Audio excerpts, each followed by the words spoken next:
and hello to everybody. Right here in Northern California, it is 4 p.m. and I know that it's in many different time zones for you all, and some people will just be coming on a little bit later. So the title of this session here is the somatic arc of transformation. And really what it comes from is really a lifelong study of that when people come in for healing, for transformation, for learning, that there's a pattern that has started to evolve. And that pattern also that has been my own personal experience in me being on path and going through a number of different evolutions and changes during my lifetime as well. So the paper somatic arc of transformation, that file is nearby. You can have it nearby, and we'll move through it.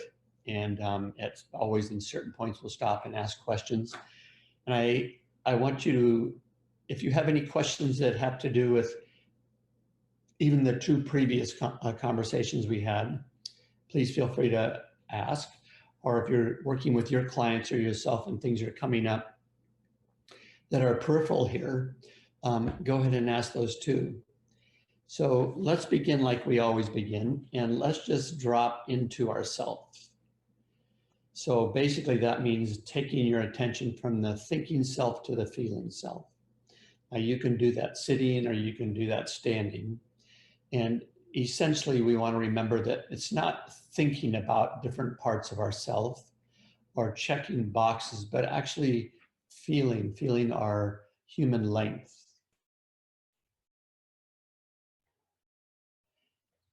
And relaxing into that human length.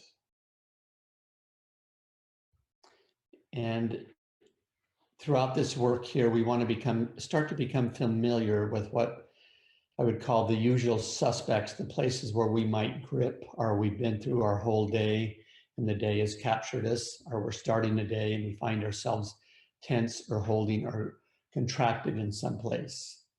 Another place would be like the eyes, so getting behind the eyes, relaxing your eyes. You'll know they're relaxed when the peripheral vision opens. And somebody asked in between these two sessions to remind them about the optic nerve, that the eyes and the brain are connected by the optic nerve. And neurologists will say it's not actually a nerve, but it does transmit information. And you can read about, they asked where can I find out about that, and you can read about it in any medical anatomy books or Google it, optic nerve. But what we've seen is if you hold your eyes tight, you're in front of a screen all day, you're scanning messages, you're overthinking things, you're just bringing in a narrow vision, that all of that over time will be transmitted back to the brain. In a very subtle level, the brain will contract. That contraction will seep down through the central nervous system. So that's the usual suspect. Letting the jaw relax at the chin and at the hinge, and also let the tongue relax. Let your shoulder muscles drop on the skeleton.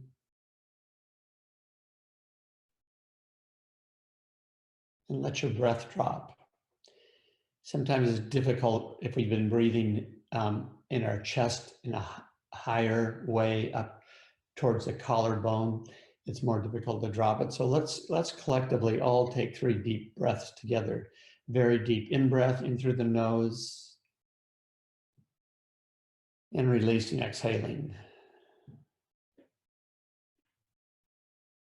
In through the nose and releasing.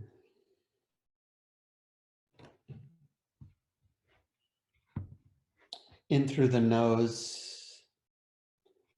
your abdomen slightly goes out, and then exhaling, abdomen goes back in.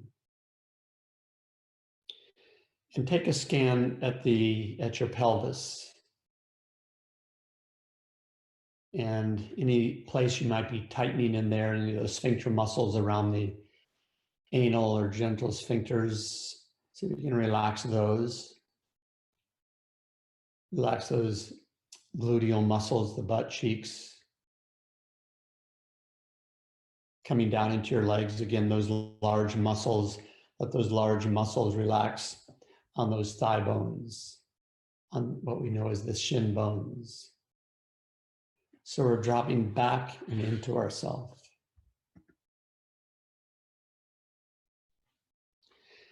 And let's take a scan of our back. I have so many senses in front, and feel the spine, sense the spine. Space between the shoulder blades.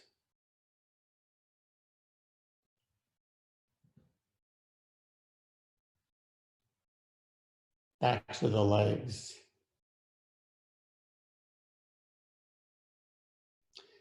And then can we feel on the outside of our bodies, like the outside of our shoulders, outside of our legs? I think we can allow that feeling to connect into the way that our clothes touch there. Feel our clothes on our body.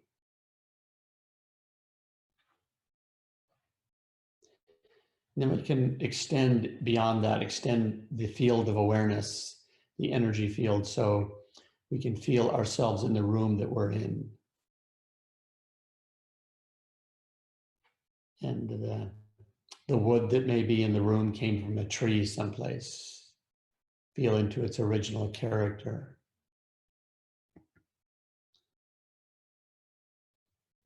The plants in the room. I know some of you may have animals in the room.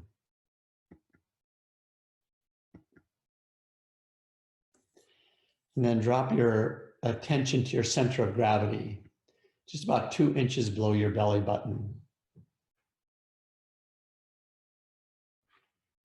This is the center of action, of volition, and often intuition. You get a gut feeling about something. This is where we take skillful action. And bring your attention up to your heart center, the big pumps, the heart, the lungs. This is our center of compassion, empathy, connection, benevolence, goodwill.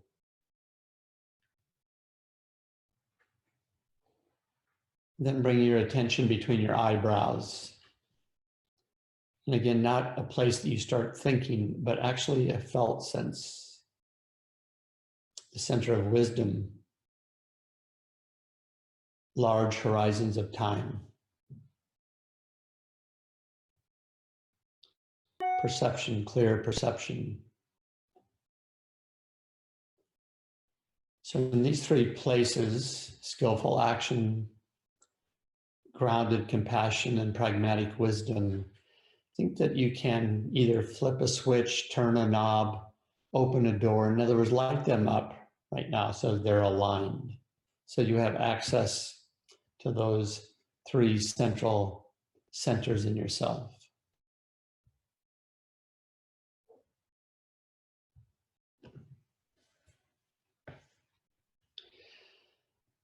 So that when we begin this notion of a arc of somatic transformation, what happens, as you all know, is that there's somebody that comes into you.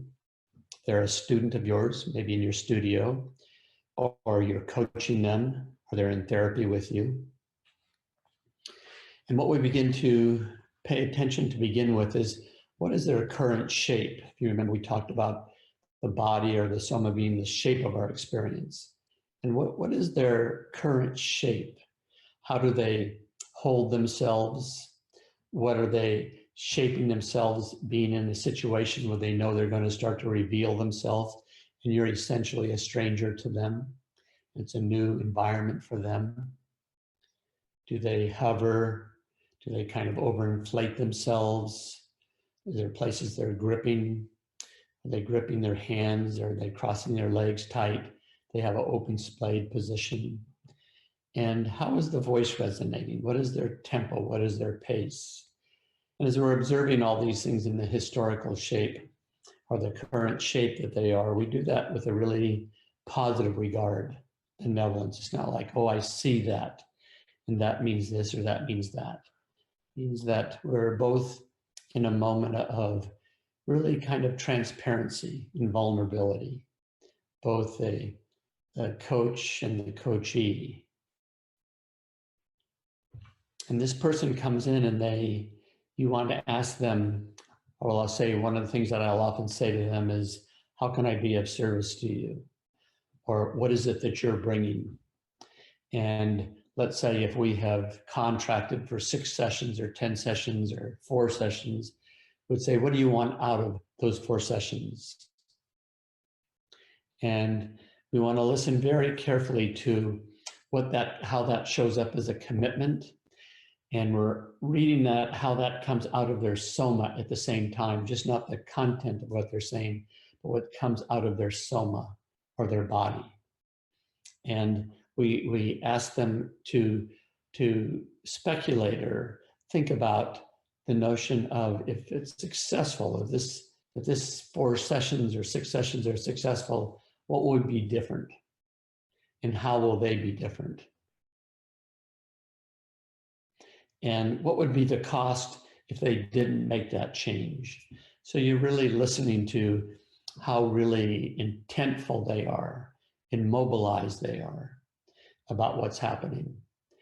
And you know, it's also very common that people will come in and they may say, you know, I'm at this intersection in my life where either some of these kinds of things have happened.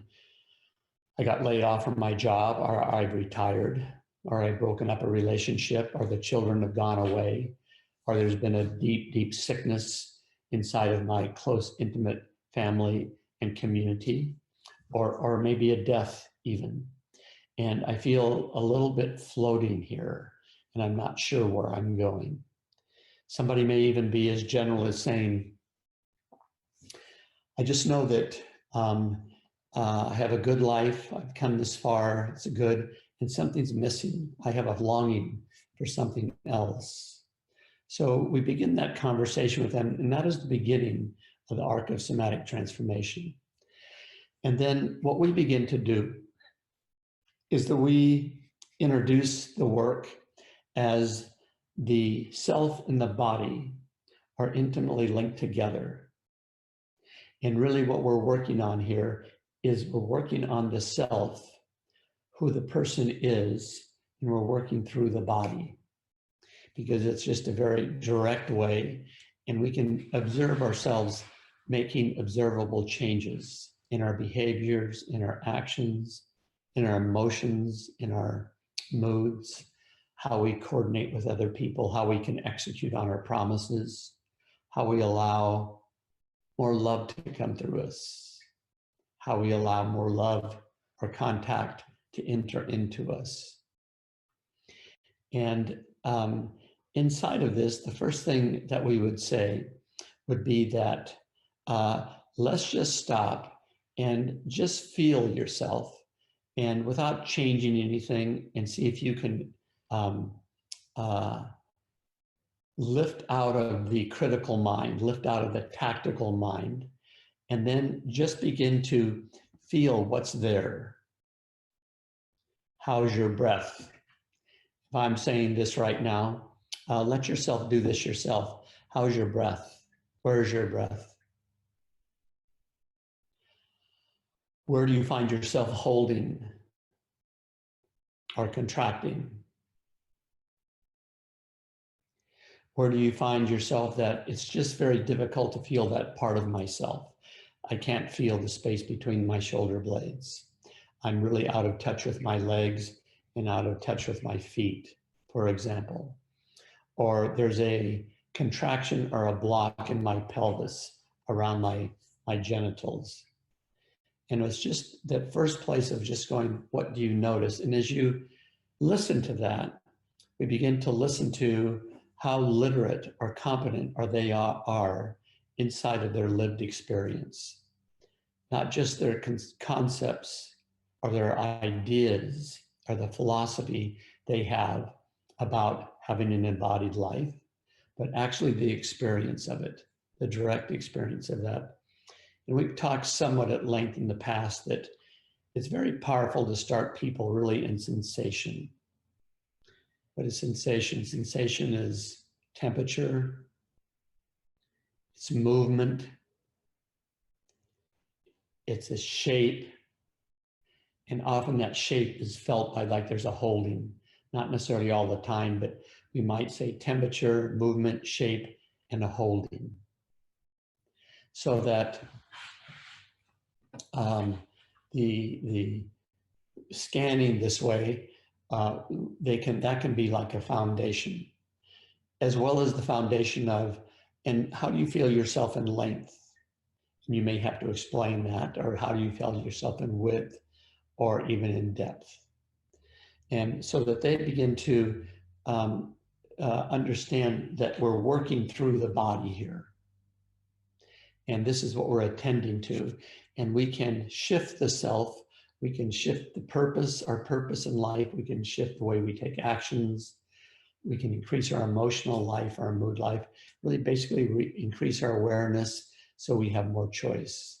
As we said before, choice follows awareness and energy follows attention. So where we put our attention, we will feel more. And the more things we're aware of, the more choice that we will have. So right in this place, in this current shape, what we start to do is we teach practices of centering. We've done 2 centering practices in 1 and 2. The third one did really an abbreviated one and went through it. And we teach centering because this is a direct and immediate felt way of bringing yourself into the present moment. It doesn't necessarily mean bringing yourself, it means bringing yourself in the present moment. So you're present with yourself, with others, with the environment. And you're open and to the possibility of increasing your awareness about your behaviors and also the behaviors of the people you're around. And at the same time, you're deeply connected to what matters to you, your principles about life, your ethics about life, your sense of morality. And we do this because as we move through this arc, we're continuing to look at, we'll enter into places that can be triggering for people, they can be alarming for people, as well as welcoming and warm, and a sense of well-being can be both ways. But if we get triggered, we go, let's come back to being centered. So we might start to go into behaviors that really are like when we were 9 or 10 years old, and that starts to come through us. Or we just leave, we go into our head and we just leave. The first place is the sense of centering. And that becomes a resource for us. And in centering, we lay down the distinctions of the holding as body as self. And we lay down the distinctions of it's important now to start to think about having a practice that you can continue to develop your somatic awareness. So you are in an ongoing process of going, oh, this is what I feel here. This is where I bunch up in these kinds of situations. This is where I feel that tightening in my throat in these other places. So we begin to have that somatic awareness. And we say to somebody, what would you say about having a commitment that you would do a centering practice 4 times a day? You'll just stop and either seated or standing, do that. Or maybe you would have a commitment that doing a mindfulness practice, what we know as a mindfulness practice, a meditation practice, that you take, anywhere from 10 minutes to 40 minutes, and you just sit very quietly and you're observing both yourself and you're observing the environment that you're in. And once you start to become captured by your thoughts or your imagination, you're in the past or the future, you just remember to bring yourself back. And this is really the bucket that we call of the current shape. And well, let me just stop for a minute here. Let me just stop and say, if you have the file in front of you and the diagram in front of you, you'll see that we really started right at the beginning where it says body and commitment. Any thoughts, reflections, comments, questions about that?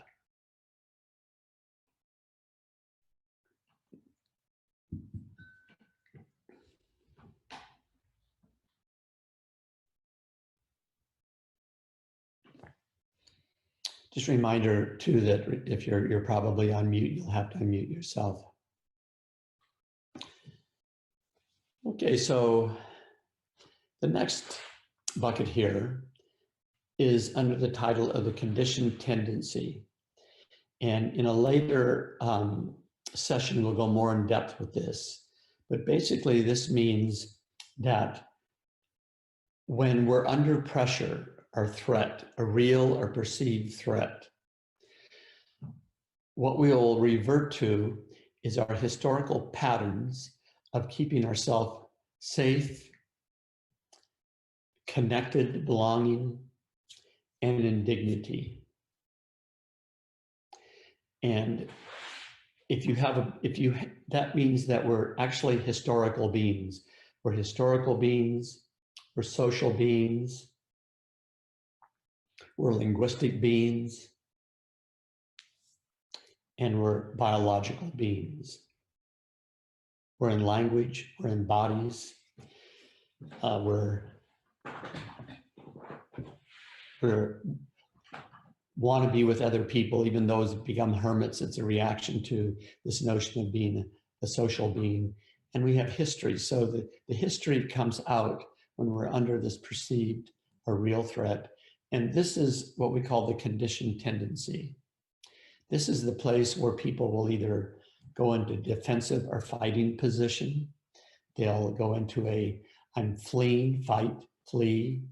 They'll move away, they'll avoid, they'll bypass, they will go into a freeze or a fixed position, just freezing, and be at a loss for words and kind of having that deer in the headlight look. Or there's a disassociation.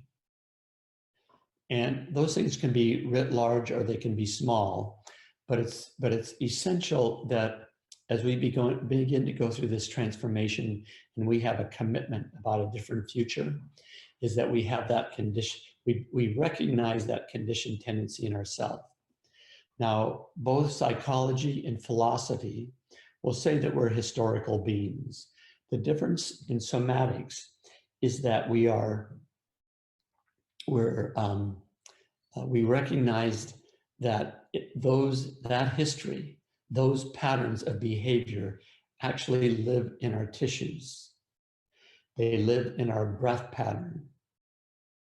They live in how the organs correspond with each other or don't correspond with each other. They have everything to do with where in our bodies our attention goes, and that comes to the foreground or it goes way to the background. So we say that we can notice that in ourselves because we're feeling it. And my shoulders will come up to my ears. For those of you that aren't on the Zoom and can't see this, I'm bringing my shoulders to my ears. And I can go, oh, I'm afraid here. You know, humans will try to protect the jugular vein, or they'll raise their shoulders when we're fearful. We can say, no, I'm afraid here.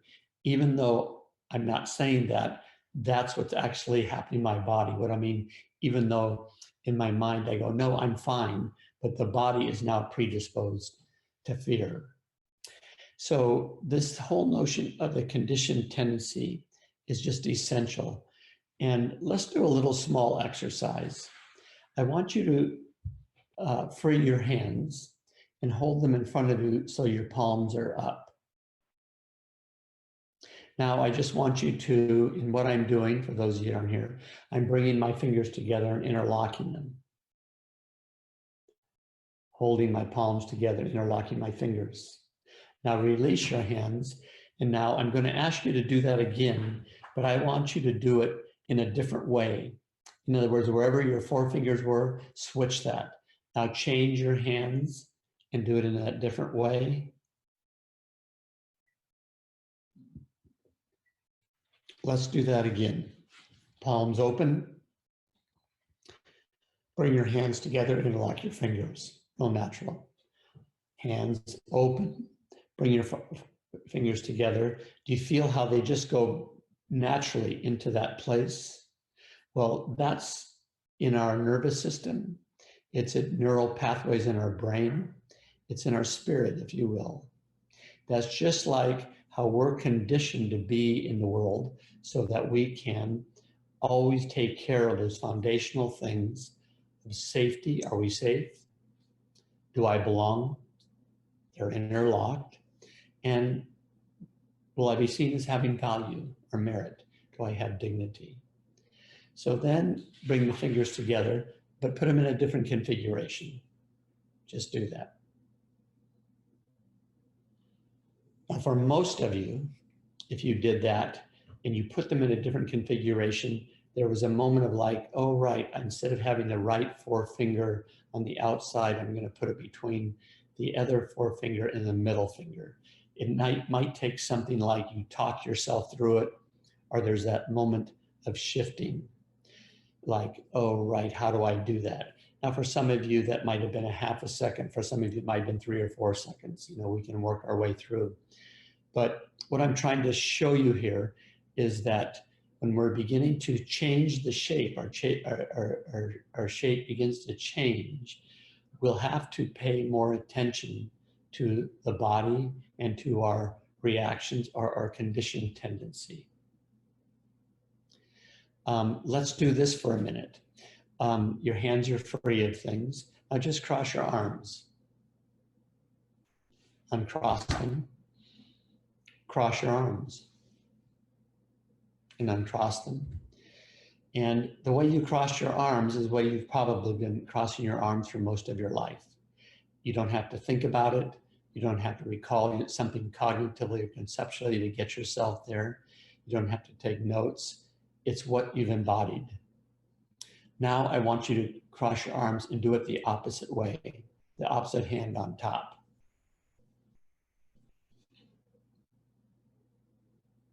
And again, open your arms and do it the opposite way now. Let your arms go. So again, that small little exercise can show, oh, this is how I've embodied something. It's the same way that we embody our emotions, our emotional life. It's the same way that we allow somebody else to come in or not to let them come in. It's the same way that we might defend ourselves from a real or perceived threat. And if we're moving through an arc of somatic transformation, we say it's not enough just that I know that. What we have to do is get into practices in which we begin to shift that. So this notion of the half a second, 5 seconds to put your fingers in a different way or put your arms in a different way. So to really begin to shift the self, this could easily take 6 months. This could take a year or even 2 years.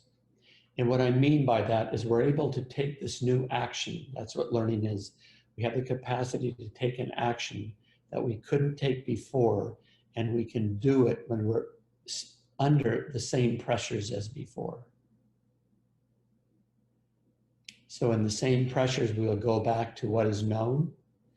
And now we've gone through certain practices. If we said from now till the next time we're going to cross our fingers this way or cross our hands that way, we'd start to build some pathways to do that.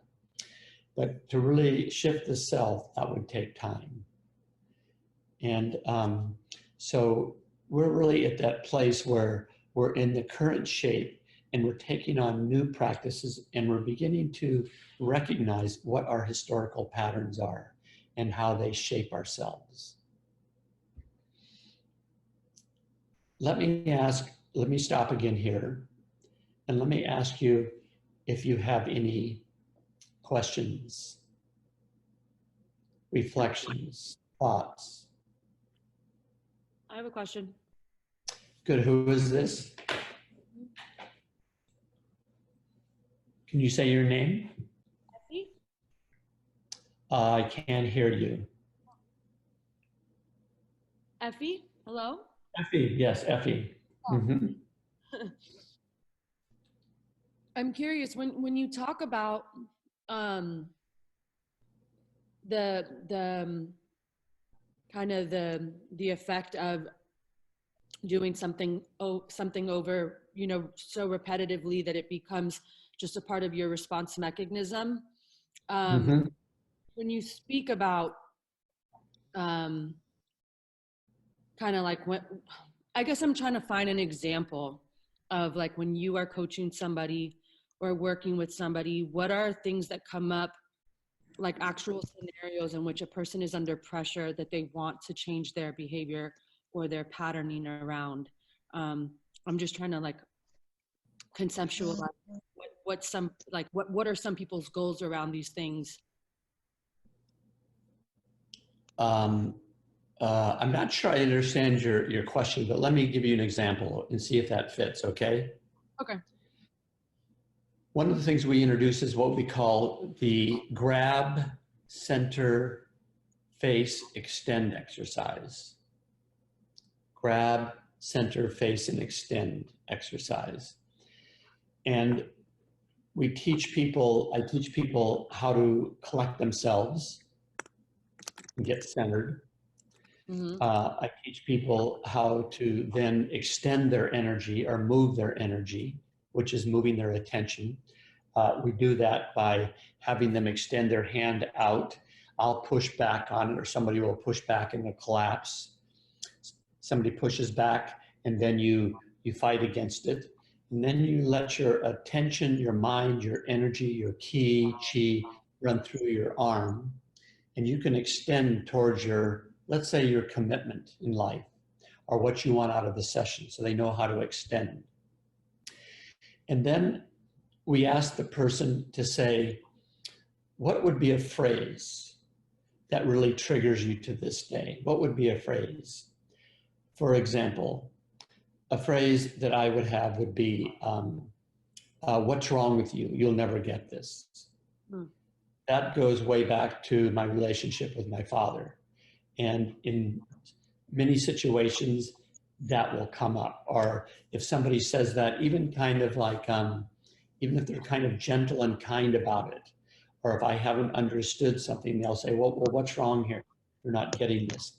And I would get triggered around that. So we have a person there, they center, you would come up next to them and grab their wrist, and that person would tell you what kind of force you want to be grabbed by and what's the tone of your voice. So you're replicating a scenario. And then what will happen inevitably is the body will go into that historical response. Some people will disassociate, some people will freeze, some people will move away, some people will go into a fine position. Those are all big words, but you can actually see it and feel it as it happens in the soma. Effie, does that answer your question? Yeah, kinda. I guess I was just curious, like, what are the certain pressures that people are undergoing that they want to change their behaviors, like that they want to be able to control or change their behavior when they're under that pressure. And if I understand what you're saying, you're talking about a way in which you or somebody could be triggered by, you know, saying, what's wrong with you? Why are you not good enough at this? Or why are you not getting this? Here's an And example. Here's an example okay, that you might work with somebody who has been very successful as a computer scientist. okay, And in their company or the new company they're in, they're now put into a position of like being a supervisor or even a manager. So instead of just working at their desk pretty much alone, they'll be doing some coordination with other people, but it might be all online. Is now what they're wanting to do is they're going to have a team. And they're really not, they're not getting the basic training in what it would be to be a manager. And they're certainly not getting the training of like, how do you embody these things? Not just how you understand them, but how you embody them. okay, So what happens is that the person realizes, for example, they're not building trust on their team. okay, And when that comes up, and they get that feedback, that will be like a grab for them. They might start to defend themselves, fight. They might fall into a shame cycle and then start to circle around the drain. mm, They may just freeze around that, etc. But that would be an example. okay, Is that useful? yes, The person comes in and what they've done is that there's some commitment they might have to another person that they love very much, and they've broken that commitment. And they realize they want to heal that, and they need, in order to heal it, they need to tell this person that I've committed being with you. It could be in an intimate relationship, it could be in a work relationship, and I want to heal that. And they're so caught up in themselves about what that would be, they're unable to make that move.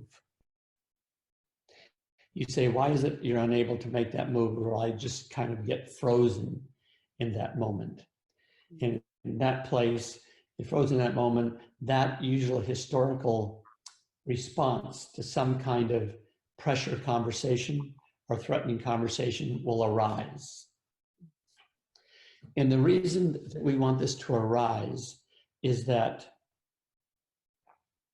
if we don't see when we're off center, when we don't see when we're not present, if we don't see that we're reacting instead of just responding in the moment, we'll just keep doing the same behavior because there's no reason to shift. It's really the reason where people who have been physically abused by their parents will most likely do that to their children because they say, that was how I was raised, here I am now. That's the way you do it. And it's coming to the awareness, not just the cognitive awareness, but the awareness that when I'm confronted with, I think, is some pressure, some change, some transition, some threat, this will arise out of me. And what that requires then is that we start to engage in new practices that begin to change the shape. So I want to show you another practice. And I'm going to do this standing. And if you're able, I'd like you to stand also.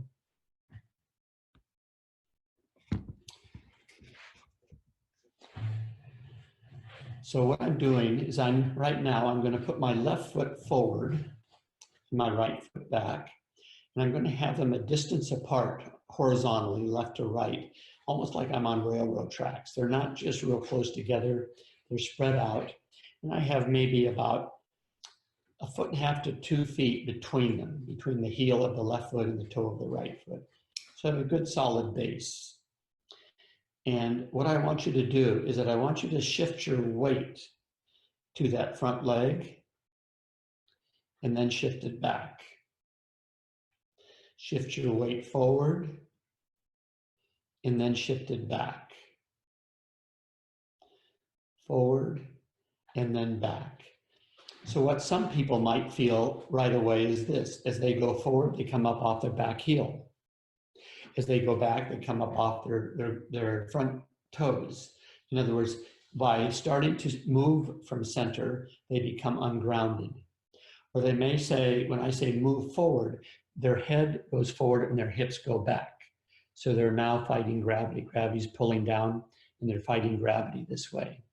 Or they may feel kind of, as they go forward, they really don't let their weight come in that front foot. There's a reluctance, maybe a somatic reluctance to actually enter into or to face this way. Let's put our right foot forward and our left foot back. So you're keeping your vertical line. I move my center of gravity forward, and then I move it back. Forward and back. And as I go forward, you can feel yourself pushed into the earth of the back foot. And as you're forward, you feel your foot going into the earth. And as you come back, you push away from it. Push away from the back of the earth of the back foot. Push into it from the front foot. So what we're practicing in this is how we begin to move from our center of gravity. This is where our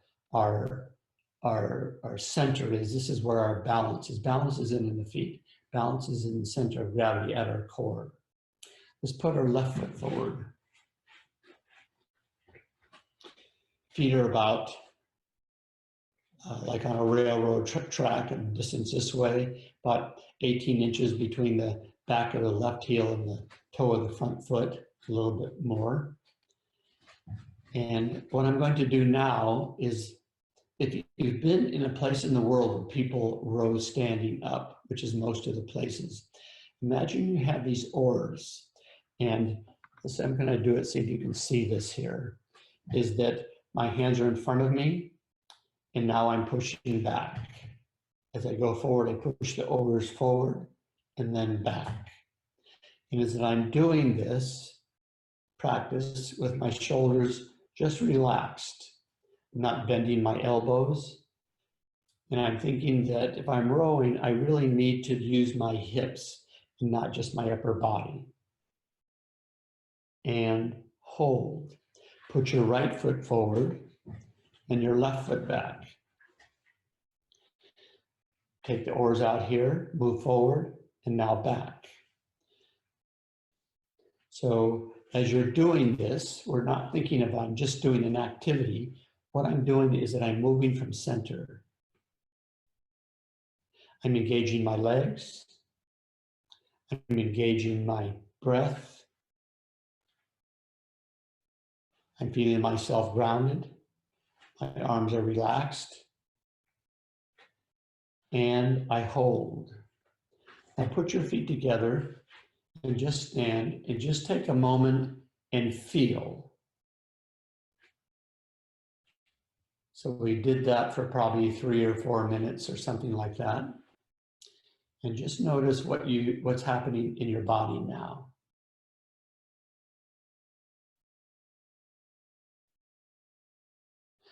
Now we're going to add this. Put your left foot forward, your right foot back. Make sure that the head, shoulders, and hips are aligned. You can feel your back as well as your front. And in the very beginning, I said, what happens at the beginning of the arc of somatic transformation is the person makes a commitment about what is it they're wanting to become in these sessions. In order to build trust with my team, in my example, who do I have to become? What kind of person do I now have to embody?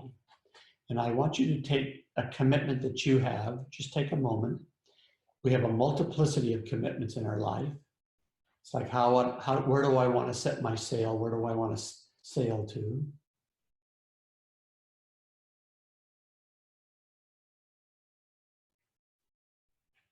And I want you to put your left hand just below your belly button and think you're putting that right there. You're putting it right in your belly center. And remember, your belly center has a length, width, and depth also. It has the center of the center. Drop your hand So what you're rowing for is that commitment. Coming forward, hands out, and then back. Forward, and then back. Forward, and then back. And hold, keep this stance. And this is what I'm going to do. At some point, I'm going to say, and change. When I say, and change, I want you to bring the right foot next to the left foot, and then the left foot back. And continue to do the practice. So let's try that. When I say and change, you're not moving forward, you're not moving back. You're just changing foot position in place, just like you're on a boat. Row forward and back. Check that your feet aren't coming off the ground. Forward and back. It's not your strength in your arms, it's a strength in your legs and in your hips.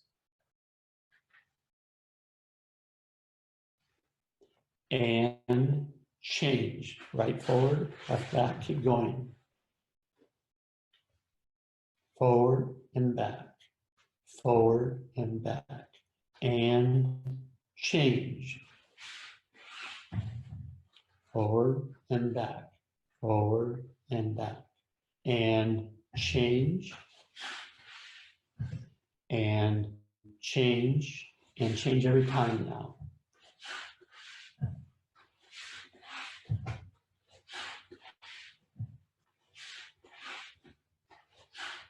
Keep your breath pattern going. Keep yourself straight. And hold. Bring your feet together. And just feel.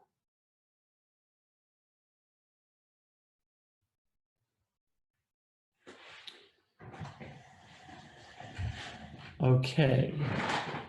So why would we engage in that practice?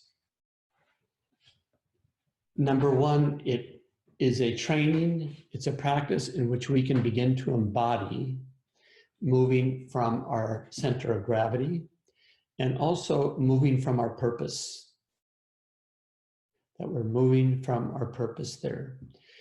And we're doing this activity in strengthening or embodying or being with that what matters to us, what's important to us, our intent for our learning, our intent for our transformation, our intent for our healing, for example. We're learning the importance of really coming into the legs and feet. Most people spend their days sitting. When you sit that long, your muscles in the backs of your leg, what we call on the street, the hamstring muscles, are your psoas muscles, iliopsoas, which is deep in your pelvis, that becomes atrophied and shortened. That starts to create not only physical problems like back problems or wobbliness in your balance. What it does is that it cuts off feeling from below your waist. And we continue to think of ourselves as a single nervous system. It's not, there's one for the toes, there's one for the back. It's a single nervous system. And we want it to work in harmony and in coherence with itself. When we do the practice of the rowing, what we're practicing is letting the shoulders relax. Having energy in the hands when I'm moving them forward, but letting the shoulders relax and starting to see that I can relax my shoulders, I can let my breath relax and really start to coalesce my sense of balance, power, and connection right around my center of gravity or my hara. And when we begin to do the practice of changing, where we're changing feet, and change is that we're practicing going to the still point, going to the centered place when we're in transition, when we're in change, which is essentially almost all the time. That's part of the claims of somatics. I do a practice with a certain kind of narrative. I start to embody that. That begins to show up in my life. That begins to appear in my life. is not like a toolbox that I apply something to myself. It's like I become that toolbox, and I become the toolbox by reshaping myself. Let me stop there and again open the space for any questions you may have.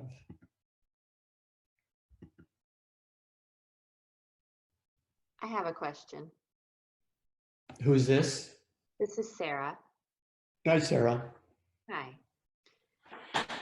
So my question is when, and this is just my experience doing the exercise, I found it interesting that when I added my commitment in, I started to notice that I was feeling a lot more fatigued, like my energy was just draining out of me through the exercise. And I'm curious what your take is on that.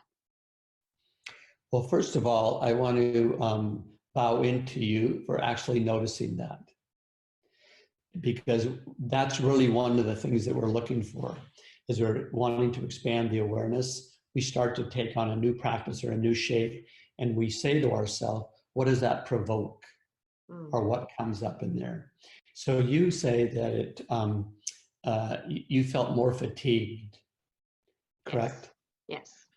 What in your body told you that you were being fatigued? It was fatigued. It was a heaviness through my shoulders and arms. And was it a heaviness that I'm just now giving into gravity, or was it like you're having to hold up a weight? More the second, holding up the weight. Do you have an interpretation of your commitment as a heavy weight that you have to carry? I do, yes. How do you feel about, and this is a straightforward question because we're on, electricity here, Zoom, but do you mind sharing your commitment? Sure. My commitment is to my husband. So in this kind of a situation, I mean, if we started to work together, I'm very willing to work with you here if you want to, but you're talking about an intimate conversation. I respect that. You'd have to really vet that.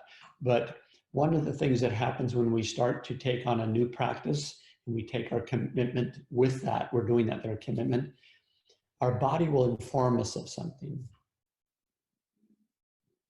So in other words, you're starting to do that, and what it was informing of you, there's something wrapped around this commitment to your husband that feels like a weight to you. So the next conversation inside of this would be, and can you articulate the qualities of that weight? Mm-hmm.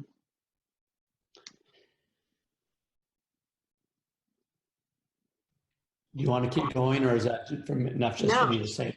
No, I'm open to keep going. I think it's interesting because this isn't a surprise to me.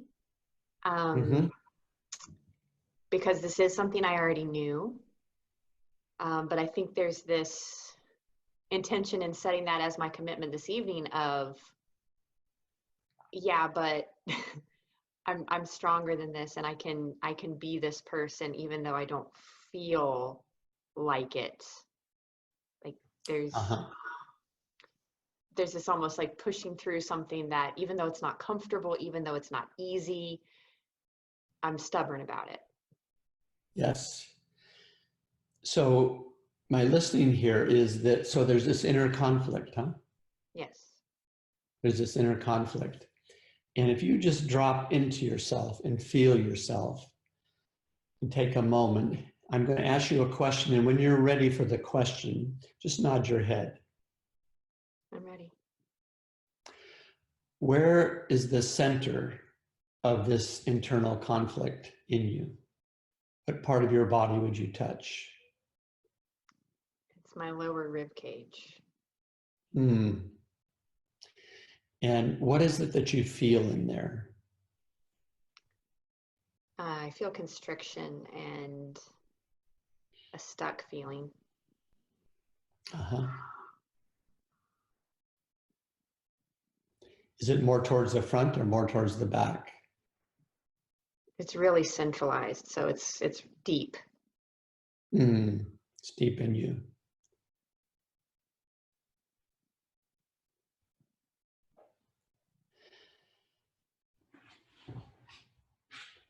If you stay in that place right now and you said, just simply said, I'm conflicted about my relationship. Feel how that is. Take that breath again.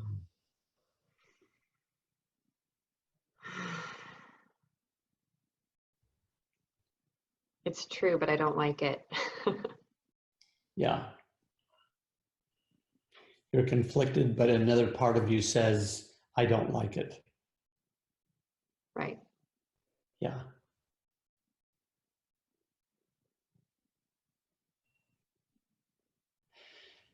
This time, go ahead and say it again in the sense like, not that you're making it solid, but just that, oh, you recognize there's this push and pull or conflict inside of you. I'm conflicted about my relationship. Okay.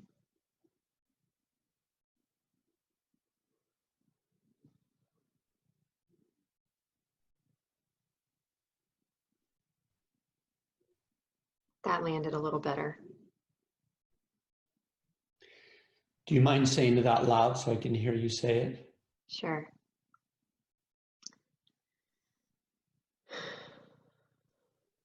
I'm conflicted in my relationship. Mm-hmm.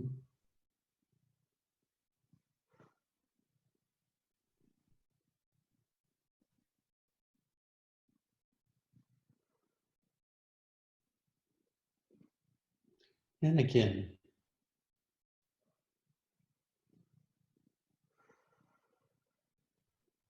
I'm conflicted in my relationship.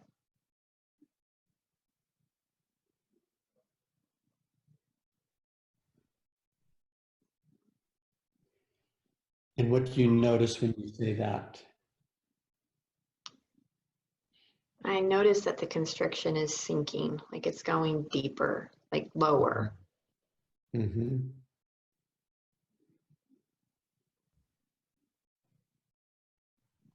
And I don't know if it's a release or if it's a like resignation. Uh-huh. Does that mean it's like a different kind of or a new feeling? Yeah. Mm-hmm. Mm-hmm.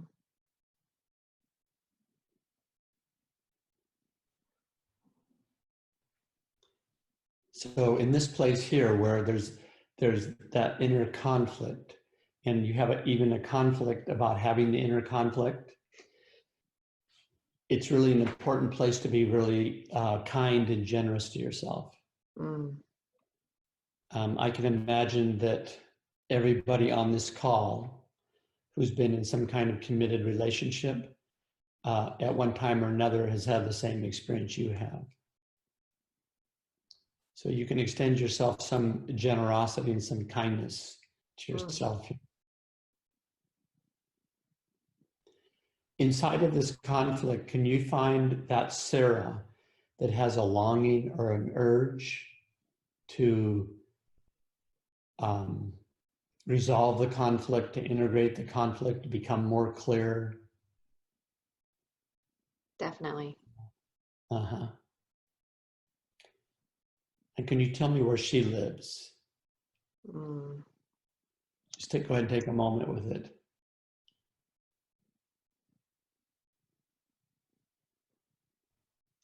It's very strong, and it's really centralized more in my solar plexus area, but I can feel it radiating throughout all of me. Uh-huh. Is it true that that part of you is actually bigger than the conflict? Yes. Mm-hmm. That part of you that wants to come to terms with it and get clarity or integration with it. Yes. And tell me what you're feeling emotionally now. You in touch with that? Very much. There's a lot there, but there's definitely kind of an overwhelming empowerment and gratitude and recognition that it's possible. Lovely. Yeah. Lovely. I would encourage you to, that part of you that is, there's a conflict, but there's another part of you that feels bigger than that and radiates out. Keep feeding her. Thank you. Are you okay completing right here? I am. Thank you very much. Yeah, thank you. And thank you for your transparency and your frank.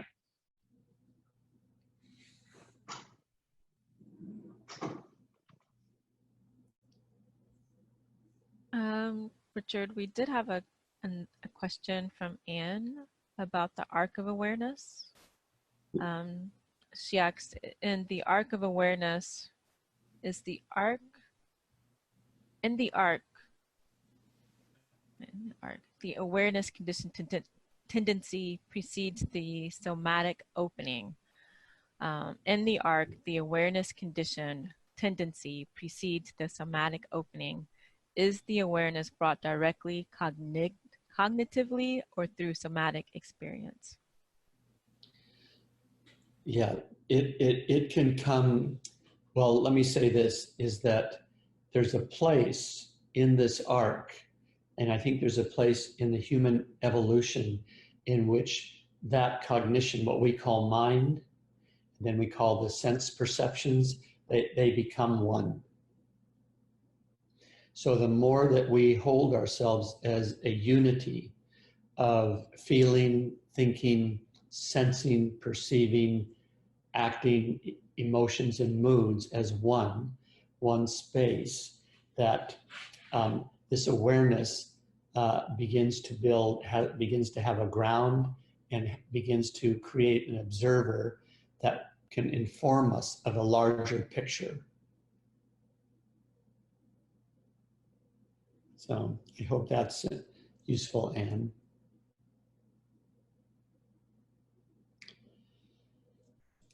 We just did that practice we call the rowing practice.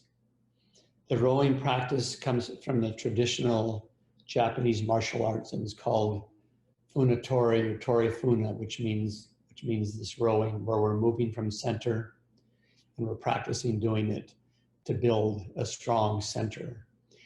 And remember, when we say center, we both mean center of gravity, but also that the organizing principle for human beings is purpose. We build really embodied sense of purpose. So inside of that, does anybody have any questions?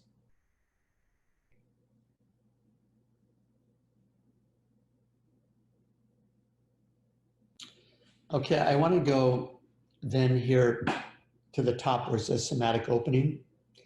And again, in a following session, we're going to go more deeply into that. But basically, this is the place where all of a sudden, the old historical shape begins to fall away. We start to have, we start to drop old practices. We start to consider, is this team or is this relationship or is this thing really right for me now? Is it really fulfilling my spirit, my soul, my desires? Is this a place in which, things are just coming out of my mouth that I'm kind of shocked by? And in other words, the old shape starts to fall away, and then the new shape, we haven't quite reached it yet. And we call this the somatic opening or the unbounded space. And the metaphor in the space is this, is that you're on a journey and you're on the shore of this journey and the boat is packed, and the ship is packed, and all the different parts of you are on this, and you're going, oh, I'm making a move in my life. And what I know I have to do to make that move is that I have to cross this body of water. And pretty soon we go into that body of water, and we can no longer see where we came from. I have memories of it. I can feel the memories of it. I can sense the memories of it. But it's almost like, oh, I can't see it anymore. It's really in the past. And I can't see where I'm going. So we're in this great protoplasmic kind of ocean here. And for some of us, when we have these instances, it's terrifying. Who am I becomes a focused question, a focused and radical question. Who am I now that I'm not having a noontime martini with somebody, for example? Who am I now when I've actually taken up a different practice or discipline and I'm coming home later because I just love this practice so much, et cetera, et cetera. I'm just doing these different things, and I'm holding my head up more, and so I can see a bigger vision and a bigger life out there, and I'm really inundated with all these sense perceptions, and that's kind of either really wonderful in the sense of well-being, or it's like scary. Those are the kind of the two polarities that happen inside of that arc. And inside of that arc, a very powerful thing to do is to get somatic body work. And what I mean by somatic body work is that I mean that we have this in Strozzi Institute, where you lie down and a trained person who has informed, intelligent touch can work with your tissues, can work with your breath patterns, can work with your gestures, can work with your sounds, so that these bands, and this was this term of bands, armoring bands, came from a man named Wilhelm Reich, that may be familiar to some of you. He was the first Western somaticist, and he saw that in his clients that the talking therapy, which they called Freud's process, wasn't working on people, and the breakdowns or the disabilities, the psychic disabilities, or the neurosis, because they were in a psychological discourse, weren't affected. In other words, they had the insight or awareness of those things, but they stayed with them. It's what I call people get awareness badges. And when I was working began as a body-oriented psychotherapist, I saw almost immediately that psychology could take us to a transition, but it didn't necessarily take us into a new state of being or a new way of being. I became affluent and smart about these things,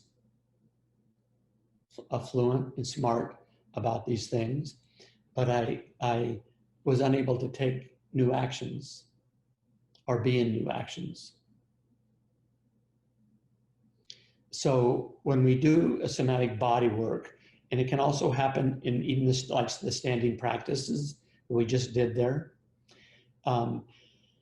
that these bands begin to dissolve, they begin to shift. They're across the eyes, the jaw, the throat, the upper chest, the diaphragm, the pelvis, upper legs, lower legs, and feet. And that particular shape has also created a worldview. Now what's happening, by interrupting that shape, these bands, a new worldview appears. And we live in some kind of uncertainty or not knowing. And like I said, we can also live in a place where we go, this is terrific. I feel warmer, I feel more alive, I have a sense of well-being. For example, let's do this. I'm going to describe this for those of you who are not on this. I'm going to take my my pointing finger and my finger. I gave somebody the finger and my thumb, and I'm going to take these tissues right up here, do this, and they're pressed right against the nose, and then iron these tissues out, like out towards your ears. So we're right under what is called the zygomatic bone, the cheekbone. You're ironing out. And then go a little bit lower and iron it out. You want to start right at the nose. Iron it out. Come down here, iron it out. Bring your fingers right next to your ears and you'll feel the bony protuberance there. That's that aspect of the cheekbone. Iron down. Iron down the jawline. You can go in there pretty deeply. And as you do it, breathe.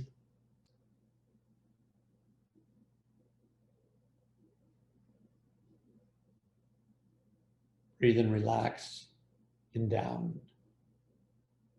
Come down to your chin and pinch the chin and release. And as you're doing that, actually feel the tissues. Where are they pliable and soft? Where are they held and stiff, rigid? Those are the places where we have more armoring. Now stop right there. Bring your hand down and just feel your face for a moment. And notice.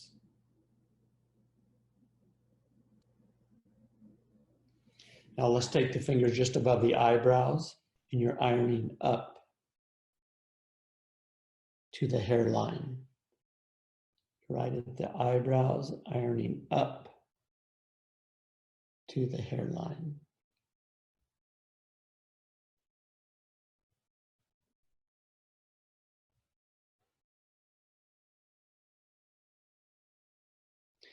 It's like what we're doing is we're interrupting our mask, the mask we put onto the world. And put your hands down and just feel your forehead now.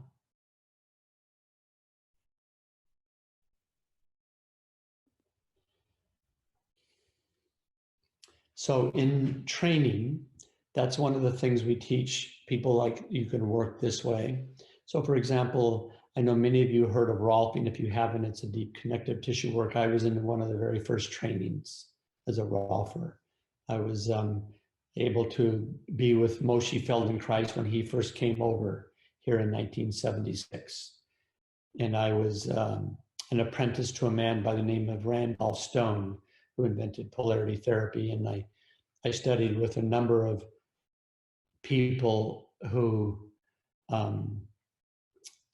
Magda Proskauer and Doris Breyer, who were students of Reich's. I say their names because really I stand on their shoulders. It's important for me to recognize that lineage that I'm in.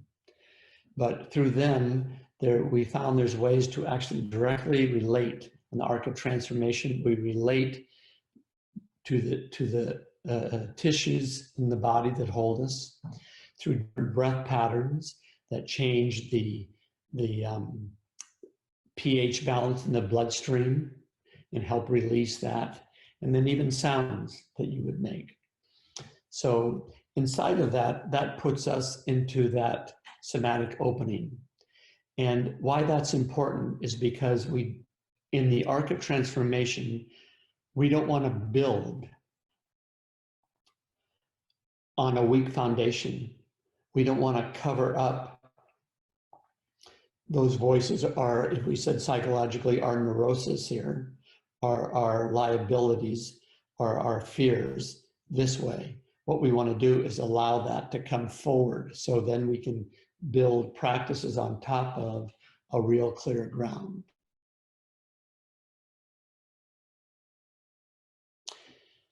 Once we start to move from there, we come to a place we would call the new shape.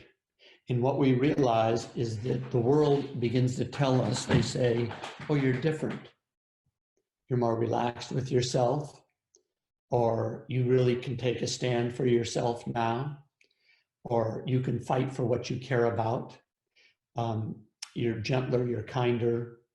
You seem much more on track. You can now seem more confident and decisive.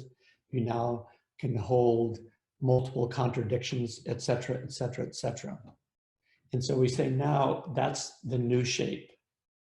It's like as we go through this vast protoplasmic ocean, what we see in the distance is this light, and we start to move towards that light. And let me tell you something that can happen here. Sometimes people see that light and they start to step on the accelerator and they don't want to continue to go through the process. I want to get to that place.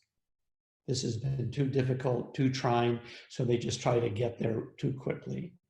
And you want to feel into your somatic pace and rhythm that can allow you to get there on purpose. The other thing is once we get to this place and we realize I'm actually becoming a new person. Those places in myself, I can shift now. I'm becoming a new person. And often what can happen there is there can be the emotion of grief will come up. And we realize, oh, I'm letting something go now. And I'm letting go of some practices. I may even be shifting my relationships in ways, and grief can come up. And when that comes up, we want to pay that a lot of respect. We want to allow ourselves to grieve this. It is a loss. We're both letting go. We're both observing what it is. And we're both allowing the emotion of this transition to come to shape. Often people will skip over the grief and going, I'm just going to get there. And they haven't fully integrated into themselves this shift or this change in themselves. So we want to attend to that.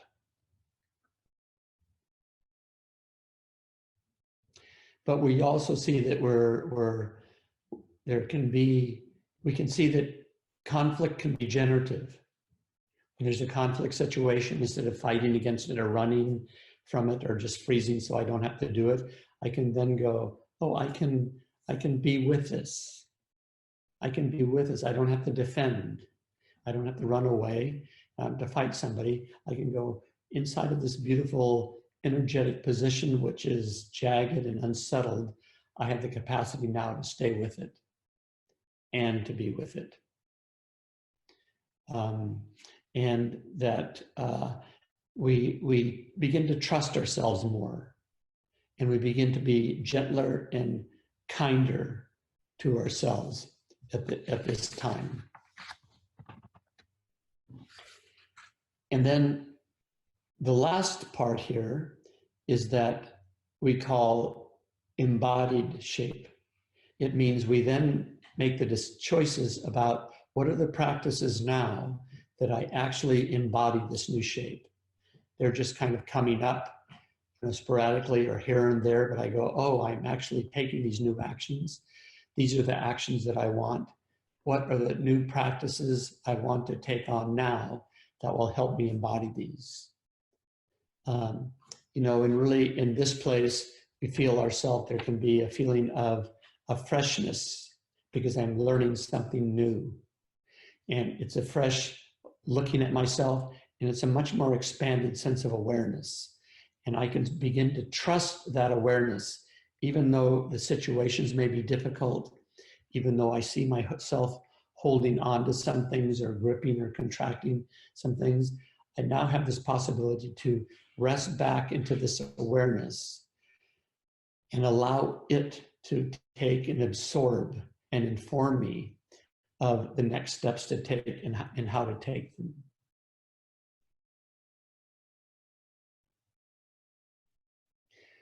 So that's kind of the Cliff's version of the arc of somatic transformation. You know, in my, I recommended that part of my book, Somatic Coaching, to look at that. But let me just put that down for right now and say, comments, questions, learnings, openings.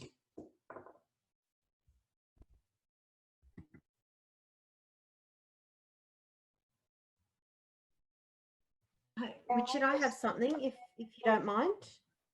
Who is this? Hi. Oh, it's Kim. Sorry, I'll put my video on. Sorry. Hi.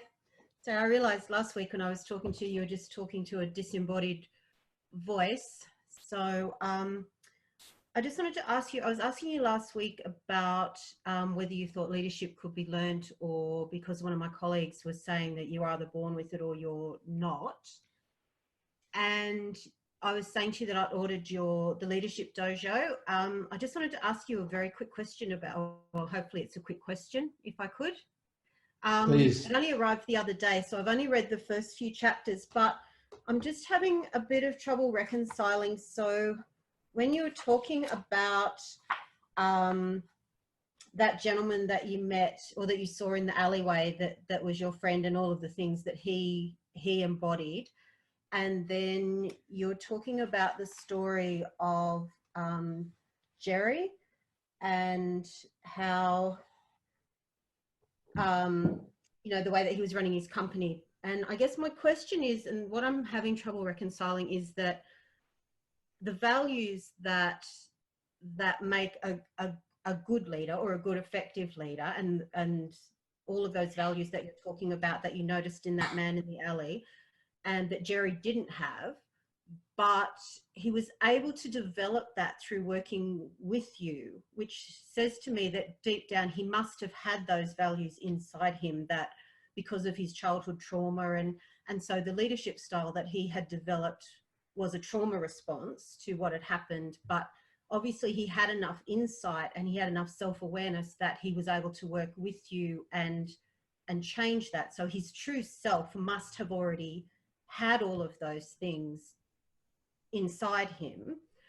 So I guess what I'm having trouble reconciling is that a lot of other things that I'm reading about leadership are saying that pretty much our society and our culture basically rewards sociopaths and psychopaths, that those tendencies and those personalities tend to become the leaders in our society, because what they're driven by is what our society rewards people for and acknowledges it. And I guess what I'm struggling with is that the way that things currently seem to be operating seems to be the antithesis to what makes a really good effective leader, because obviously sociopaths don't have those values to build on or to uncover. So how does that work? Can you, when you say, how does that work? Can you now say that in shorthand? Well, so if that's currently what I mean, it just seems like it's such a huge shift that we as a society are going to have to make from what is currently valued and rewarded in terms of leaders and what they embody, as opposed to what the values that we are wanting our leaders to have and to show. And it just seems like it's just a huge shift. And how do we even start to make that shift? Yeah, thank you. Well, I have a couple of thoughts about that. I have thought about that a lot. One is we need to start to teach that earlier. That needs to happen right in like elementary school. Mm-hmm. And I would say that one of the answers, I'm not saying this entirely, one of the answers is that within us is this notion of we have an inherent wisdom in us. We have compassion in us. We have this notion of acting skillfully within us. The species over these billions of years, or life, has created this complexity we call the human being right now. And so one would be doing that. The other thing is that a person like yourself and all of us on this call who are on a path of awakening, that we have to really take a stand about what kind of leaders that we want. Back in, let's see, 16 and 8, back when Obama from the USA was running, I was interviewed by a number of TV stations about the leadership presence of people. And at the end of it, I would say, here's my assessment. And if I put it on a grade, it would be like, this would be the grade, A, B, C, D. And this is how I would work with them. And inevitably, the person on TV would say, you're a hard grader. And I would say, yes, we need to hold our leaders to strong, grounded, full standards. We should all be hard graders. So that can be like on us. And it's not, I don't think necessarily just that we in ourselves believe that and do that vote, but we let that be known to as many people as we can through our actions, through our writings, through our conversations, through our pods, whatever that is having the conversations about the notion of the difficulty of a democracy is we all have to be educated. And it's a very, very hard process. And inside of that, we make that commitment to educate ourselves and also to educate others and say, this is where I stand on it. The other thing I want to say, Kim, it is a great question. And I think it's just is very, very relevant now as we see this kind of nationalism and populism throughout the whole world, is that, what's missing in a ways is this being on this path of awakening, being on this path of opening ourselves to really living our full potential. And that's a place where we can bring that into our livingness, but also demand it in our educational system and demand that of our teachers for our children and our grandchildren. That's the short version. Yeah, yeah, thank you. Also, Kim, I want you to know is that I know last time what you said about your friend that they're either born or they're not, that's the common kind of answer. You can lead a horse to water, but you can't make him drink.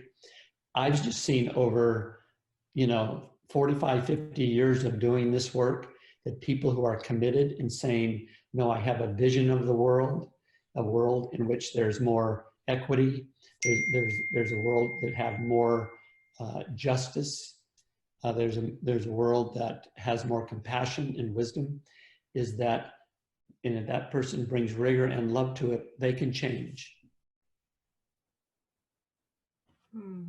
Yeah, and I guess that's what I'm interested in too, because obviously there are people like that out there, but things just seem to be getting worse and worse and worse. And I'm sure there are leaders obviously there are leaders like that out there, but they still seem to be very much in the minority. And I guess, I have my own theory about that as well, in terms of, that we're going through the time of Kali at the moment, and we have to go through this destruction and all of this stuff that's happening to be able to rebuild something new and something better. But it just seems to me that things are just getting worse, and that the types of leaders that are not like in your book, or that we're trying to encourage, they're not the people that are coming through. It's these other people that are coming through. I would also add on here is that if we really read our history, we can see that there are many times through recorded history in which this kind of ignorance and this kind of self-centeredness has also appeared. So keep on. Yeah, thank you. Thanks, Richard. Yes. Yeah, thank you for the question. This is Matt Perry. I'd like to ask a question if the floor is open. The floor is open, Matt. Are you, I'm looking for, are you online here? No? I Go ahead, am. Matt. I'm just, yeah, I'm staying under the radar now. Okay. So first of all, I wanted to compliment you on the art of somatic coaching. I've been spending some time with it, and it's really incredible. I mean, I love the book, but you know, especially the way it ties together human behavior, ritual, community, psychology, wisdom traditions. So, you know, if you'll indulge me, there's a few quotes that I wanted to reference. And also for anybody else on the call, if you have not gotten the book yet, I cannot recommend it highly enough, and you will certainly get more out of these calls if you read it.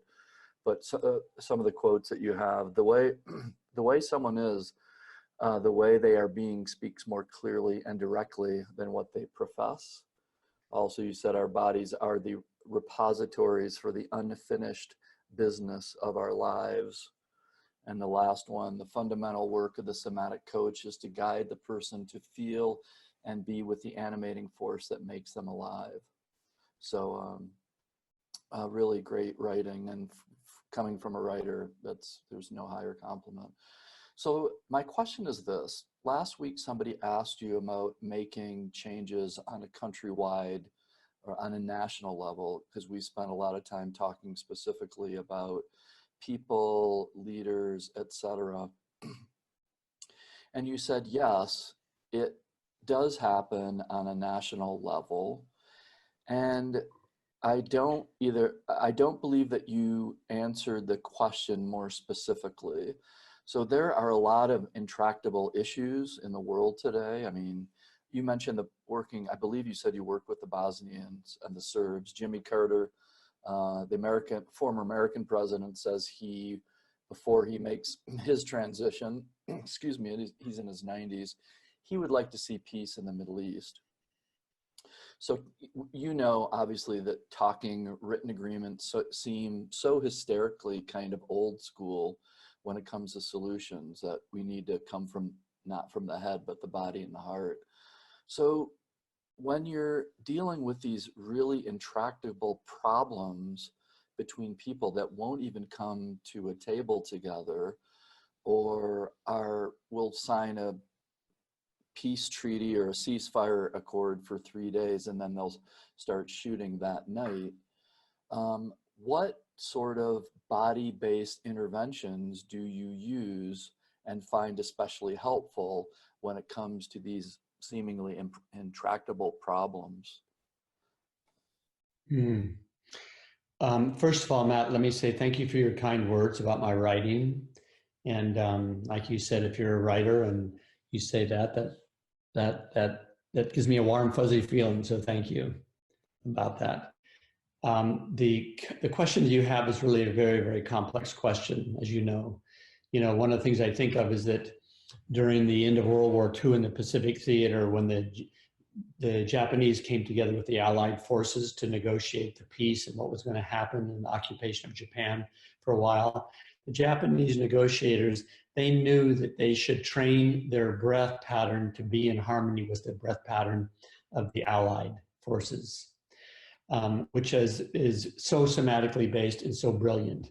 So one thing is that at some level, that how do we actually get into harmony with this other person's soma, which is also their worldview in a way, in a lived way, so that we can possibly legitimatize it and authenticate it in a particular way, but also then begin to lead it, like what you say. And how do we lead that with the other person, that we build enough connection or trust, and we both recognize if we keep going this way, we won't be able to, neither group will survive. You know, an example, bringing Israelis and Palestinians together to practice the martial art of Aikido together. When we first did this in Cyprus, there was a moment where somebody, I'll make this a short story, I'll condense it here, from the Palestinian group. He raised his hand and he said, look, and he pointed at the Israeli contingent. He said, you killed my father and you killed my grandfather. And I know that people on my side have killed your fathers and killed your grandfathers. And ever since I've been born, I've been inside this conflict, and I know that we have to do something different. I'm not going to say that at the end of these 5 days, we're going to walk away and be best friends, but I know we have to do something different. And that's where we have to get to, I believe, to do something different. And one of the ways to do that, I think, of course, and I say one of the ways, is that how do we share similar practices together? So some of the people that I know that have been in State Department in high levels or in a National Security Council, they may play basketball together. But if you're just playing basketball, you're just doing an activity. Does it have something? Yes, it has something. It has some sense of camaraderie. But if that basketball has principles that we're both training, are we training how to be centered in ourselves? Are we training how to center the collective? Are we learning how to look at conflict as something generative and not something that automatically goes towards aggression or violence, for example? And I think that's a start. That's really a start there. But as you know, it's I'm respecting all of your time here. We go to our time. We're over that time, aren't we? What time we go? We go 3 to 5, 4 to 6. Yeah, Yeah. we have time. Yes, we go till 9 Eastern Standard Time. I love that. I just feel like I got 20 minutes. Fantastic. Awesome. So anyway, Matt, that's how I say that. And out of that, there have been changes. There's been changes where Palestinian children will train with Israeli children. And the teachers that we have there in doing that will teach not just the technique of the martial art, but saying, this is why we're doing that. This is how we're doing that. And what do you think of that? The places where we're working with these tribes in Ethiopia where they're fighting each other.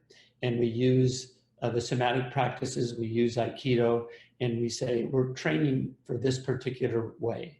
So there are places in the world where these things are happening, and really we want to create a virus there and even build that even stronger.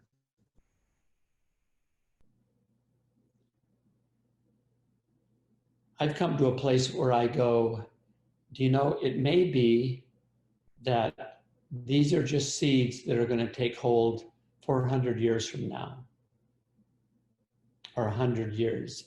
And I've let myself not be complacent or resigned, but going, that's okay. I'm planting these seeds and we're doing what we can. We have a different timeline with the planet. I think we need to do more action there. But that's essentially where I sit.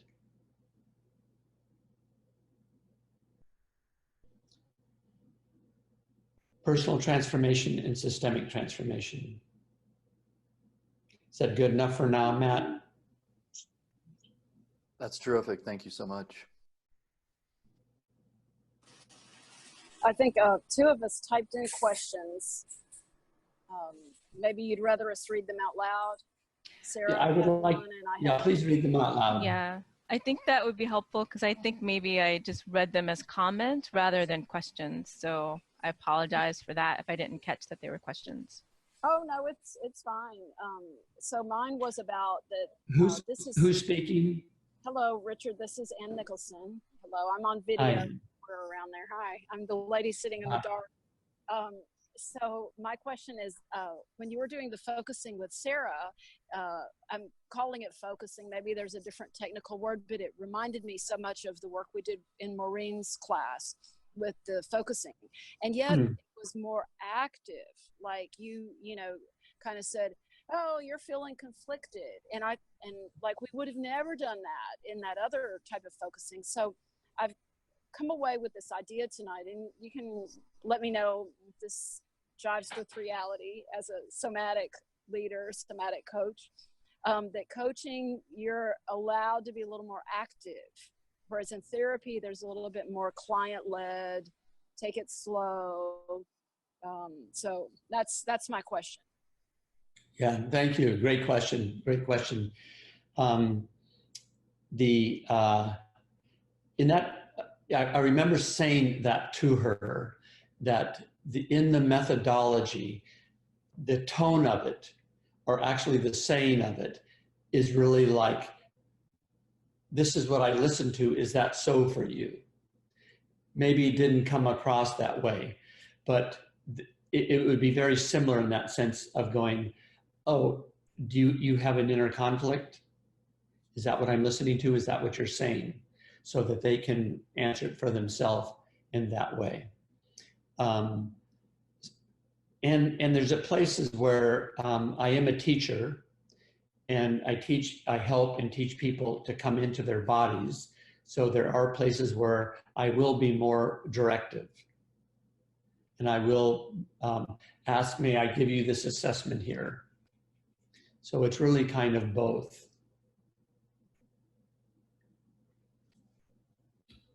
Does that answer to you, Ann? Yeah, so you've said that it's both coaching and therapy. I think coaching can be therapeutic. I think I hold that coaching and therapy are two different things. Okay. And that therapy has much more of like, let's really mine the past. Coaching, from our point of view, is really that the past is always with us. We're historical. Let's see what in the past is getting in way of us of moving forward. But it's always that sense of, how do we move into this new future together? So coaching is more teaching and leading and less therapy. I would, it's more teaching and leading, that it's more that we're asking the person to engage in somatic practices, and inside of these practices, what are they discovering about how they are historically, their longings and urges, and what are the obstacles that keep them from going forward. But it really has to do with, the art of it is bringing the person to that place so they look at that themselves and come up with it themselves. And if I'm teaching somebody, like we do this thing called a step turn, where you're moving from center again, or like the rowing, well, that's really a teaching practice. And inside of that, something can be provoked, you know, like what happened in that little example. Does that answer it for you? Yeah, it's like experiential learning. Yes. Yeah, yeah. Yeah. So I was the other one that had a question. This is Sarah again. Okay. So just a quick reflection on what you and Ann just talked about, and this ties into what my reflection and question is as well. So I am in the process of transitioning from more of a therapist role to more of a coaching role. And I dance between the two still quite a bit. And so that was actually what my reflection was when you were talking about that protoplasmic sea, and just that visual of all the parts of me being on that boat and setting sail from one shore and not really being able to see what's on the other shore yet. That epitomized what my experience has been over the past few months as I've been making this transition and creating my own practice, where I've never had my own business or practice. And so it's just been this, at times, terrifying, like you said, and at other times just really expansive and just seen all the possibilities that are out there, and it's opened my awareness. And I just really wanted to thank you for that visual. And I also wanted to ask you for advice or direction that you might have on, of course, I want to feel into that expansiveness and that warmth and the possibility that's there while minimizing the fear side of it. And I do understand that it's a process, and I will feel both as I'm going through it. But I'm just curious if you have advice in ways to really maximize that process for myself. Yes, this is where my thinking is that ask yourself, what are the practices that I need to do now that will take me to that other shore? Who is a person, good friend, guide, mentor, coach, therapist, etc., who's actually gone through this process that can reflect back to me, speed up, slow down, go to the right, go to the left? And number 3, is there I think of these elements as a boat. This is how you build the boat. The practices that you're doing, who would be a good guide there, a good rudder. And number 3 is there a community of practitioners that you can be with and have conversations with that can reflect in at least a minimally competent way about this process that you're in?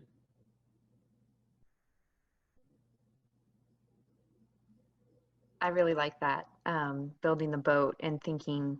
So I heard, what practices do I need to be spending time with? What person can I reach out to guide me because they've been there? And then where can I find that community that I can at least be seen in this process? Yes. Yeah. Beautiful. Thank you.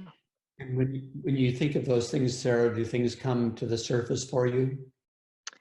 Yes, they do. Thank you.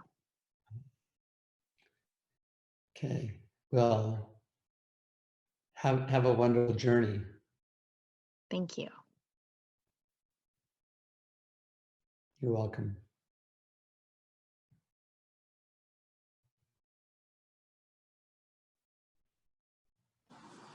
Can I ask a kind of a professional, like work-related kind of question? At what? Sure. Who is this? This is Ann Nicholson again. It's super simple. So to call yourself something like a somatic coach, like, is that really, what would we have to do to be able to use that label for ourselves? Because we're taking this class with you. At the end of this class, can we offer to someone, well, I'll somatically coach you? Or is that presumptuous?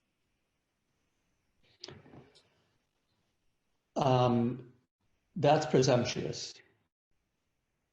That's presumptuous. I think that we're the only organization or institute that does, we say somatic coaching. I know that other organizations will point to the soma or point to the body.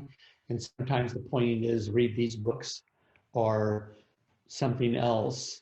But the discipline and discourse that we're wanting to build, we want to do it so that it both has really strong quality and standards that we can stand by when people go in the world, and at the same time, can we scale it?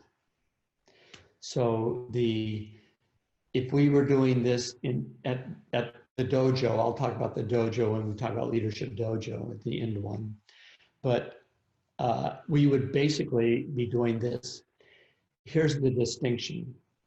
This is why it's relevant. We would model it, and then you would practice. And you would practice with other, a group of maybe anywhere from 12 to 30 people. And that's the way that it actually becomes in your body. So when you say to somebody, let me show you this practice, I think this would be useful. Are you open to it? And then it's right there with you and you're comfortable moving with people, touching people, and also being able to observe them. You're able to observe them. But what we have in that is you learn how to see somas, and it's a different optic of perception. There's a whole level of, number two, there's a whole level of moves and techniques and timing that you can do.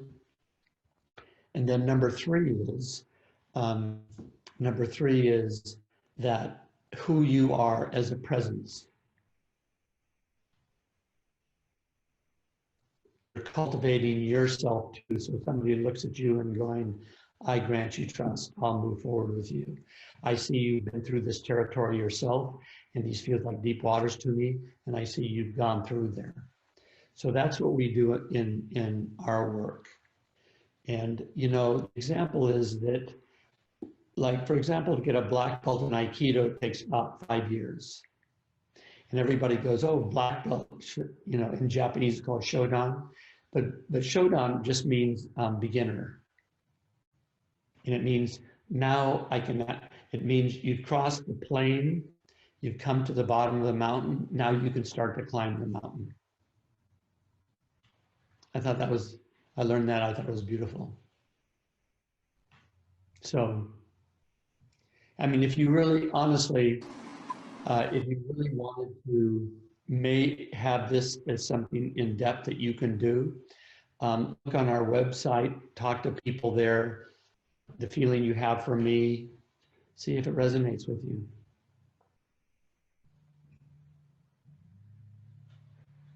We did have What do you one think? follow. Oh, Can I, are we open? yeah, we did have one Yeah, go follow-up question to that, but This kind of is. Okay, go ahead. Mark, hi, here in Florida. And question is, I went to CTI, so I've been certified as a coach. I'm not practicing much, but when I do, it's frequently online. Does this work? I can't imagine that this work can be done online. You know what I do, Mark, is that I'm working with somebody. I ask that we have to first be in person together. And if they live someplace else, they can come and see me, and we might spend 3 hours together, see each other live, build distinctions in the practices. So when I say this or you say that, we know what we're talking about. And then we can start to do it through the virtual realm. Okay. And there are people that we teach who are experienced coaching that can go a long ways doing it, starting at this level. Okay. So much gets lost, you know, this way it's much more difficult to read mood when we're moving through electricity like this. Yeah. Oh, yeah. It's not the same. Not even nearly. I studied Hakomi many years ago. And so some of what you know, the ground, that and my coaching background, the ground of what you're speaking to is familiar. So That's right. Yeah. I think being in person makes sense, if possible. Okay. Thank you. Thanks. hi, Richard. We had a couple of questions come in about receiving receiving training to become a somatic coach in Canada, as well as if you know of any training in Asia.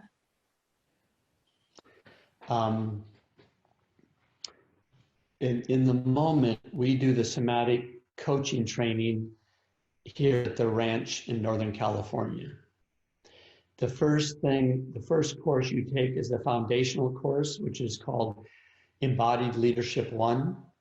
And we do that we do that here on both coasts in the Midwest. We do that in Barcelona. For many years, we did also in England, and we have done it in China as well. Although right now it's basically here and in Europe. And we're doing it in South America also.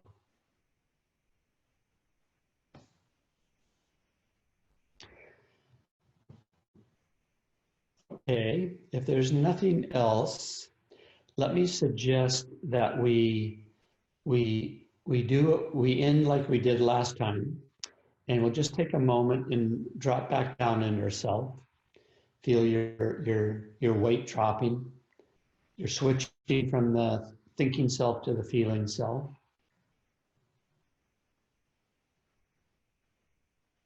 And in a word or a short sentence or two, just say your mood. And I will track all this. I'll begin and say, I'm in a mood of gratefulness. Sarah. I'm in a mood of gratefulness, hopefulness, and feeling supported. Effie. I'm in a mood of I'm contemplative, in a contemplative mood. Nam. Mine is curious and inspired. Anne.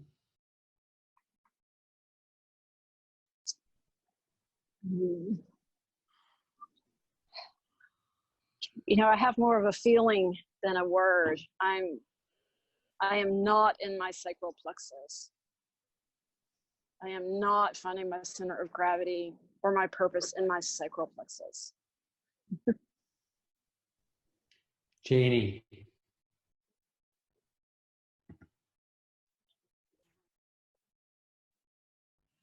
I am in a place of gratitude and feeling so much peace and calm. Thank you so much. You're welcome. Angie. Oh, can you hear me? Say it again. You can't hear me? I can hear you now. Awesome. Gratitude, much gratitude, understanding, and a pleasantry. Thank you. Mark.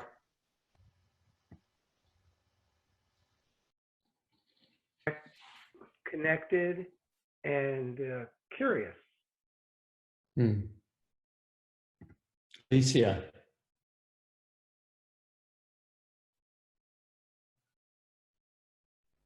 Could you unmute? There.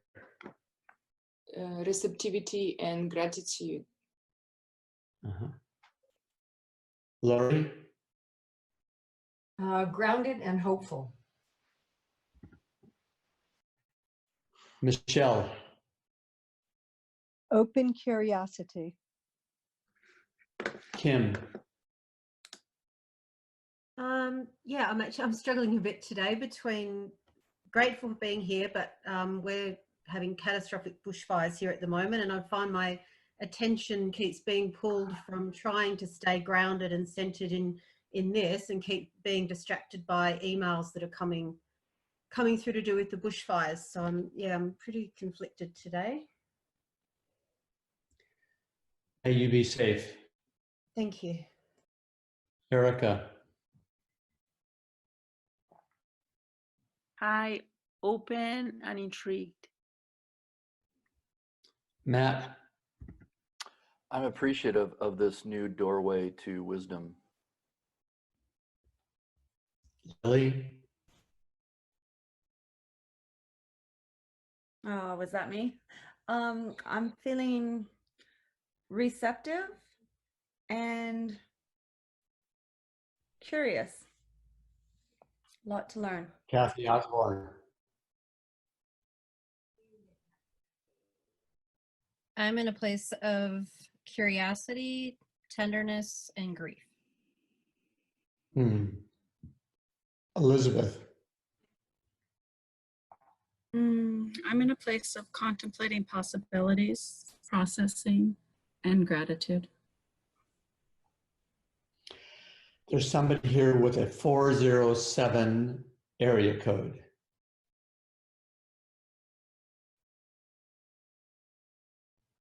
Four zero seven 417 4490. You still on? Can you unmute?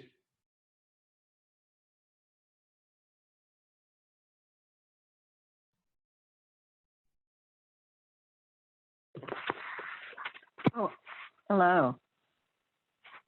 Hi, I can hear you. Oh, I hear you. As we I don't know finish, what what to is say. I think I fell asleep during this. I don't know. Oh. I remember the last. Maybe your mood is rested. Sorry.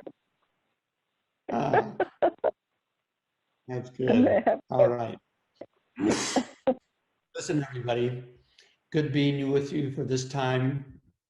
And as we say at strozzi3, take it easy, but take it. See you in a week.